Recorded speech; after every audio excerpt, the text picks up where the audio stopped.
আসসালামু আলাইকুম, সবাইকে স্বাগতম। প্রিয় শিক্ষার্থী বন্ধুরা, আমরা যখন এই যে লজিক গেট থেকে এক্স এর এই কিউ এর একটা আউটপুট হবে, সেই আউটপুটটা আবার সরল করে মান বের করতে হবে। এরকম প্রশ্ন কিন্তু বোর্ড পরীক্ষায় প্রায় আসে।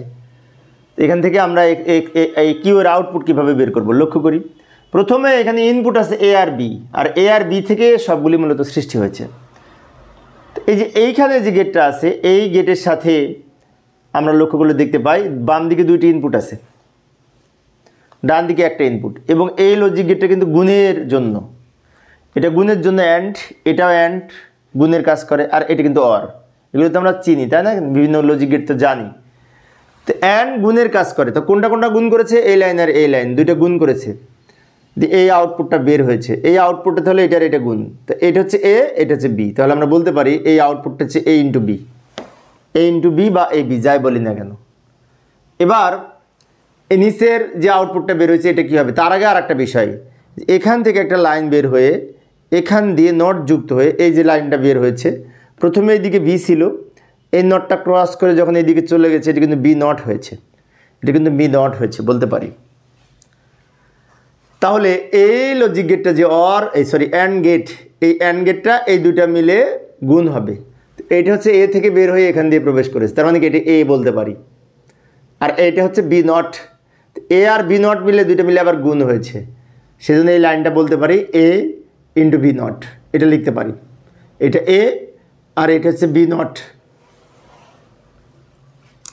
এবার এটা তো যোগ, এখন কোনটা কোনটা যোগ করেছে? এই দুইটা, তো এটা হচ্ছে এ বি আর এটা হচ্ছে এ বি নট, এই দুইটা কিন্তু যোগ করেছে। তাহলে কিউ এর মান হবে এইটা যোগ এইটা। ফাইনালি কিউ এর মান পেলাম A B plus A B not বা এ বি বার, যাই বলি না কেন। এবার এটাকে আমরা সরল করব, এটা আমি এখানে লিখে নিলাম। এটাকে সরল করব, সরল করে ছোট করব, কারণ এখানে বলেছে সরলীকরণ মান বের করতে হবে। তো ওইটা এখানে লিখে নিলাম। খুব সহজে আমরা সরল করতে পারি। এখানে এখানেও এ আছে, এখানেও এ আছে, তো আমরা এ যদি কমন নিই তাহলে এখানে বি থাকে প্লাস বি নট থাকে। আমি যদি এই দুইটা অংশ থেকে এ কমন নিই তাহলে বি থাকে আর বি নট থাকে।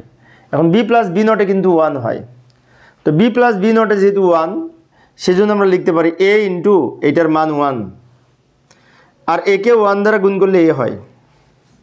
দেখুন এ হচ্ছে আমাদের আউটপুট ফাইনালি, তাই না? এ উত্তর হলো। প্রথমে কিউ এর মান বের করে নিয়ে আমরা জাস্ট এখানে একটু সরল করে নিলাম, এ কমন নিলাম, বি প্লাস বি নট থাকে, বি প্লাস বি নটের মান 1, কীভাবে 1 হলো? এ প্লাস এ নটের মান 1, বুলিয়ান অ্যালজেব্রার মৌলিক উপপাদ্যে বলা আছে। আর এটার মান যদি 1 হয়, এটার মানও 1 হবে। অনেক সহজ, তাই না? কিন্তু দেখে তো কঠিন মনে হয়, জানলে সহজ।